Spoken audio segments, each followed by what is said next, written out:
Hacer, ¿verdad?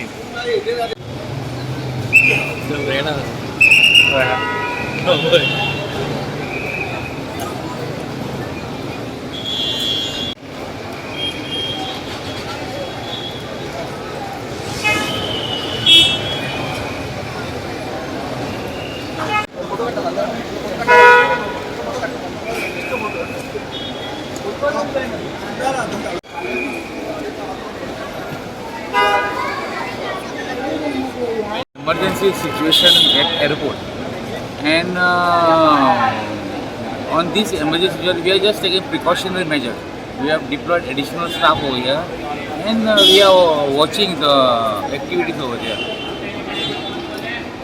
This is now, since this is an airport, basically pertaining to flight operation, so nothing to worry about it. We are looking after things. It is just an maybe it can be a rumor also, but we are not taking any chances. We are taking all adequate precautions so that nothing happens and everything goes peacefully.